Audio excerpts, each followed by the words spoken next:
ladies and gentlemen. The very word secrecy is repugnant in a free and open society, and we are, as a people, inherently and historically opposed to secret societies, to secret oaths, and to secret proceedings. We decided long ago that the dangers of excessive and unwarranted concealment of pertinent facts far outweighed the dangers which are cited to justify it. Even today, there is little value in opposing the threat of a closed society by imitating its arbitrary restrictions. Even today, there is little value in ensuring the survival of our nation if our traditions do not survive with it.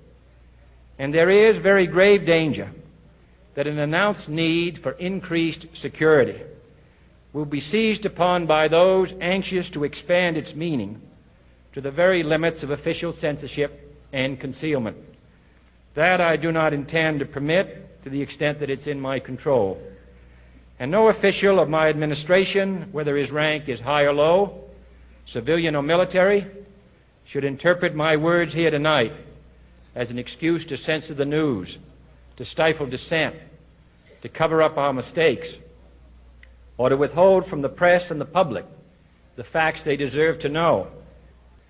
For we are opposed around the world by a monolithic and ruthless conspiracy that relies primarily on covert means for expanding its sphere of influence, on infiltration instead of invasion, on subversion instead of elections, on intimidation instead of free choice, on guerrillas by night instead of armies by day.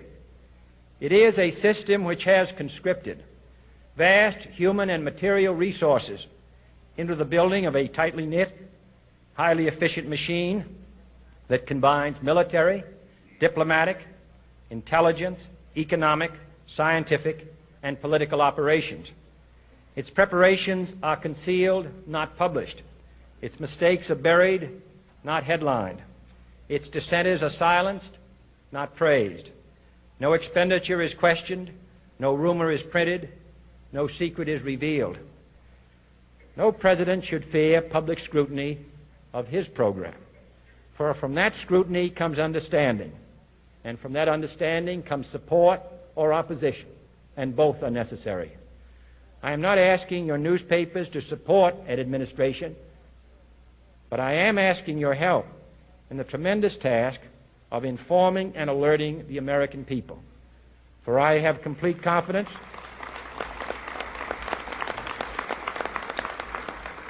in the response and dedication of our citizens whenever they are fully informed. I not only could not stifle controversy among your readers, I welcome it. This administration intends to be candid about its errors. For as a wise man once said, an error doesn't become a mistake until you refuse to correct it. We intend to accept full responsibility for our errors, and we expect you to point them out when we miss them.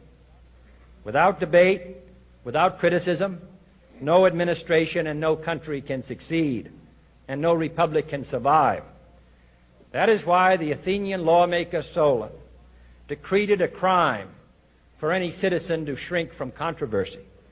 And that is why our press was protected by the First Amendment, the only business in America specifically protected by the Constitution, not primarily to amuse and entertain, not to emphasize the trivial and the sentimental, not to simply give the public what it wants, but to inform, to arouse, to reflect, to state our dangers and our opportunities, to indicate our crises and our choices, to lead, mold, educate, and sometimes even anger public opinion.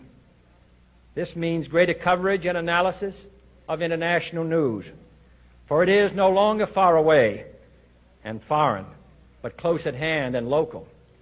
It means greater attention to improved understanding of the news, as well as improved transmission. And it means, finally, that government at all levels must meet its obligation to provide you with the fullest possible information outside the narrowest limits of national security. And so it is to the printing press, to the recorder of man's deeds, the keeper of his conscience, the courier of his news, that we look for strength and assistance, confident that with your help, man will be what he was born to be, free and independent.